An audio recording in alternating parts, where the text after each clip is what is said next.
साल 2013 times of India एक feature video के साथ ट्वीट करता है, oh my God, Deepika पादुकोण's cleavage show.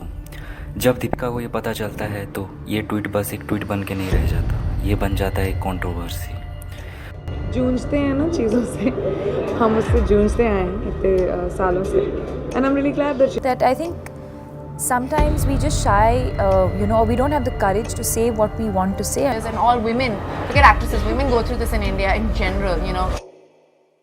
साल 2021 फ्लोरिडा के एक हाई स्कूल का ईयरबुक बनता है जिसमें 70 से ज़्यादा लड़कियों के पिक्चर्स को फोटोशॉप किया जाता है just to hide there cleavages. साल 2017 एक लड़की को प्लेन में ट्रैवल नहीं करने दिया जाता क्योंकि कुछ लोगों को लगता है कि उसका क्लीवेज ज़्यादा ही एक्सपोज हो रहा है। They mentioned that my body was too exposed. ऐसे ना जाने कितने कंट्रोवर्सीज और भी होंगे, पर इससे हमें ये ज़रूर पता चलता है कि कुछ तो ऐसा है जो क्लीवेजेस को एक साधारण टॉपिक बन के रहने नहीं देता। इसी चीज़ को जानने और समझने के लिए चलिए आप और मैं निकल पड़ते हैं इंटरनेट के एक ऐसे जर्नी में जहां लगभग हर चीज़ का जवाब मिल जाता है।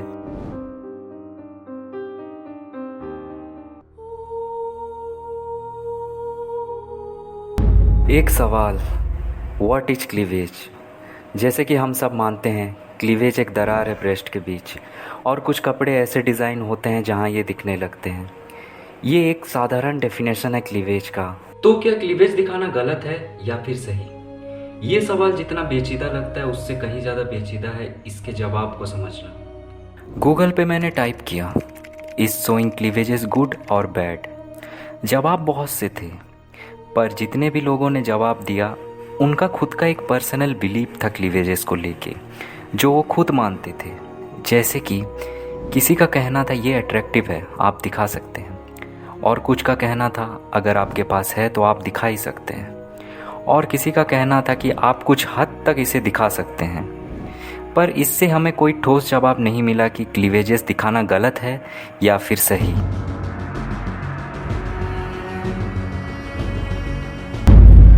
जस्ट इमेजिन, अर्थ जैसा और एक दुनिया है जहां ह्यूमन इथिक्स का नामो निशान नहीं है। ह्यूमन इथिक्स इंसानी दौर का एक ऐसा पहलू है जो हमें सही और गलत का डिफरेंस जानने में मदद करता है। मान लीजिए इस अर्थ में 1000 लोग रहते हैं और उन 1000 लोगों को मैं एक सवाल करता हूँ, और वो सवाल है क्या मर्डर करना गलत है या फिर सही। और मान लेते हैं सब आंख बंद करके सही या गलत को चुन रहे हैं। यहाँ अगर हम देखें तो 1000 पॉसिबिलिटीज़ निकल के आएंगे। ये भी हो सकता है कि एक जन सही बोले और बाकी सब गलत। इसी तरह एक और पॉसिबिलिटी भी निकल के आएगा जहाँ 98% लोग मर्डर करने को गलत और 2% लोग सही बोलेंगे। और मान लीजिए ये 1000 लोग इसी क्वेश्चन के दिए हुए अपने अपने आंसर्स के बारे में एक दूसरे से डिस्कस करते हैं। यहाँ ज़्यादातर लोगों का आंसर एक दूसरे से मैच करने लगेगा, जिससे उनका बिलीफ स्ट्रॉन्ग होने लगेगा कि मर्डर करना एक गलत चीज़ है। और ये ऐसे लोग होंगे जो मर्डर करने को गलत समझ के अपनी पूरी ज़िंदगी जिएंगे। क्या होगा अगर ये नंबर आपस में बदल जाएं? क्या होगा अगर 98% लोग मर्डर करने को सही और 2% लोग गलत बोलने लगे? और यहाँ भी 1000 लोग इसी क्वेश्चन के दिए हुए अपने अपने आंसर के बारे में एक दूसरे से डिस्कस करते हैं। यहाँ भी ज़्यादातर लोगों का आंसर एक दूसरे से मैच करने लगेगा, और ये वो पॉइंट है जहाँ एक नेगेटिव बिलीफ का जन्म होगा। हमारी बनाई छोटी सी इस थ्योरी से हमें ये ज़रूर पता चल रहा है कि किसी भी चीज़ का गलत या सही होने के पीछे एक स्ट्रॉन्ग बिलीफ है। बिलीफ हमारे एनवायरनमेंट से आता है, जो हमें बोला गया है, जो हमने सुना है, या फिर जो हमने खुद महसूस किया है। पर जब बात क्लीवेज दिखाने की आती है तो ये बिलीफ 2 हिस्सों में बंट जाता है, जिससे हमें कोई ठोस जवाब नहीं मिल पाता। इसके जवाब को समझने के लिए हमें इसके जड़ को समझना होगा, जो कि है ब्रेस्ट।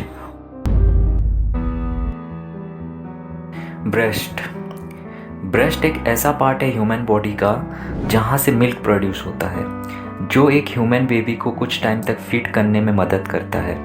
जाहिर सी बात है, अगर इससे मिल्क प्रोड्यूस होता है तो मिल्क कहीं स्टोर भी होता होगा, और इसके लिए कुछ fatty tissues and fibre tissues होते हैं। उसके साथ साथ और भी कई कंपोनेंट्स होते हैं, जिससे इसका साइज बढ़ने लगता है वक्त के साथ साथ। ऐसा नहीं है कि बस ह्यूमन फीमेल्स में ब्रेस्ट होते हैं, मेल्स के पास भी ब्रेस्ट टिश्यू होते हैं जो अनडेवलप्ड होते हैं, और कुछ केस में हार्मोनल डिसऑर्डर के वजह से मेल ब्रेस्ट भी डेवलप्ड होने लगते हैं, जिसको गायनोकेमिस्ट्रिया बोला जाता है, और इसको एक कॉमन डिसऑर्डर बताया गया है। हमें ये ऑलरेडी पता है कि क्लीवेज जिससे बनता है वो ब्रेस्ट है, और ब्रेस्ट एक साधारण ऑर्गन है ह्यूमन बॉडी का, जिसका एक कोर पर्पस है। यहाँ तक कि इस चीज़ को सदियों पहले रहने वाले प्राचीन लोग अच्छे से जानते और समझते थे, और ये चीज़ आपको बहुत मूर्तियों और आर्ट वर्क में देखने को मिलेगा।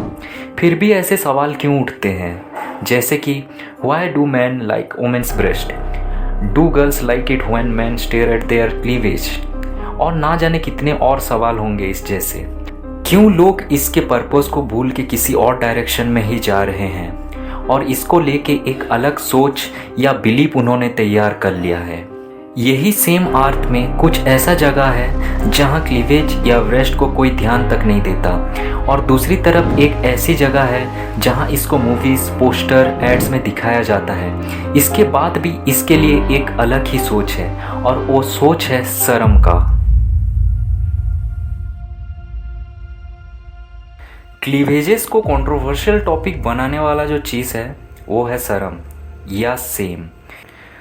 शर्म का कोई फिजिकल एग्जिस्टेंस नहीं है, बट शर्म एक तरीके का मैकेनिज्म बन चुका है जो रेगुलेट करता है एक इंसान के बिहेवियर को, ताकि वो दूसरों से मैच हो सके। शर्म हमेशा एक ग्रुप के लिए बेनिफिशियल होता है, और ये सेम चीज़ एक इंडिविजुअल के फ्रीडम के लिए ख़राब। बहुत से सोसाइटी, रिलीजन में शर्म का इस्तेमाल किया जाता है, खासकर उन लोगों के ऊपर जो कल्चर या उनके ग्रुप कल्चर के अगेंस्ट चले जाते हैं। यहाँ आपके ऊपर डिपेंड करता है कि आप कितना अपने फ्रीडम को सेक्रीफाइस कर पाएंगे, जिससे आप एक ग्रुप के साथ जस्ट बैलेंस हो सकें। और ये एक जड़ है छोटे और बड़े कास्ट के डिस्क्रिमिनेशन के पीछे, हमारे खुद के पोटेंशियल को ना समझ पाने के पीछे, या फिर आज़ादी से एक ड्रेस तक नहीं पहन पाने के पीछे।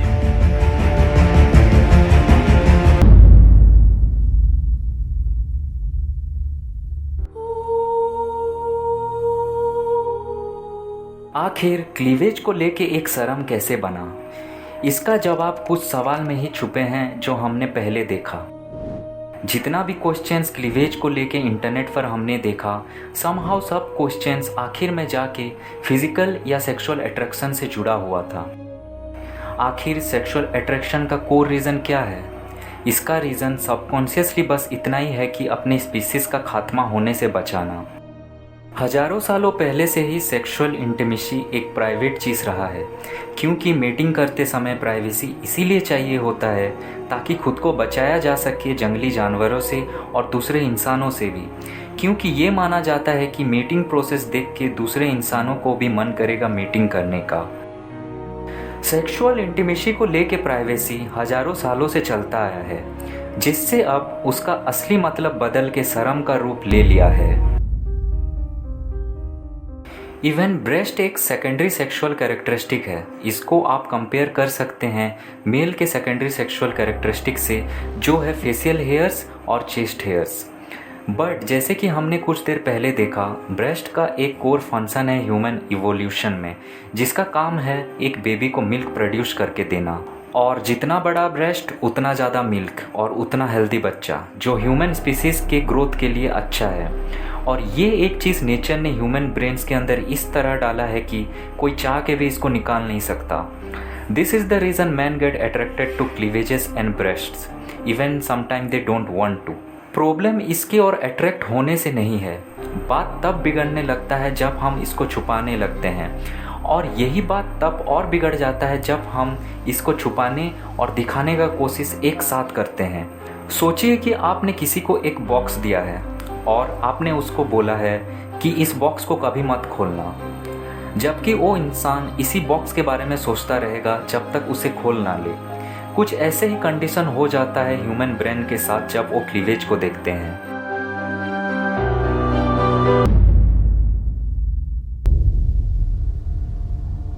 आप अगर ह्यूमन इवोल्यूशन के हिसाब से देखें तो क्लीवेज दिखाना एक गलत चीज़ है। ये उसी बॉक्स की तरह हो जाता है जिसको खोलने के लिए हमें मना किया गया है। मे बी आप ये बात को एक्सेप्ट ना करें, बट ह्यूमन माइंड इसी तरह इवॉल्व हो चुका है। हज़ारों सालों पहले लोगों ने कपड़े पहनना चालू किया ताकि वो सर्दी, धूप, कीड़े मकोड़ों से बच के रह सकें, ना कि उसका रीज़न शर्म था। कुछ ट्राइब अभी भी हैं इस दुनिया में जो अपर बॉडी को नेकेड ही रखते हैं, चाहे वो मेल हो या फीमेल, क्योंकि वो लोग उसी तरह इवॉल्व हो चुके हैं और नेकेड बॉडी उनके लिए एक नॉर्मल चीज़ है, जिससे वहाँ किसी को कोई फ़र्क तक नहीं पड़ता। दूसरी और बात आता है फ्रीडम का। आप कपड़े जिस तरीके का भी पहने, ये आपका फ्रीडम है। चाहे क्लीवेज कम हो या ज़्यादा, ये कम्प्लीटली आपका हक है।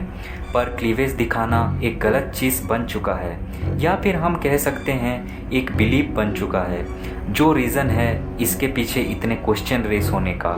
पर गलत होने का ये मतलब नहीं है कि आपका हक नहीं है इसको दिखाने का।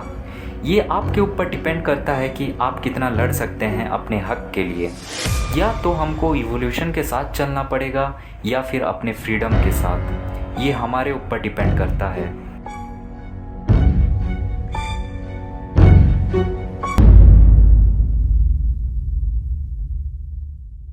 तो गाइस, जितने भी चीज़ें मैंने इस वीडियो पे आपको बताया, काफ़ी कुछ रिसर्च पे बेस्ड था और काफ़ी कुछ मेरा खुद का थिंकिंग था। तो मैं चाहता था कि बेसिकली मैं इन दोनों का कॉम्बिनेशन से एक कंटेंट बनाऊं। मैं ये नहीं कह रहा कि हर एक चीज़ जो मैंने बोला इस वीडियो में वो सही है। ओके, तो वीडियो पे कमेंट ज़रूर करिएगा, आप क्या सोचते हैं इस टॉपिक को लेके, आपका थिंकिंग क्या है, आप ज़रूर बोलिएगा ताकि मैं भी कुछ नया सीख सकूँ।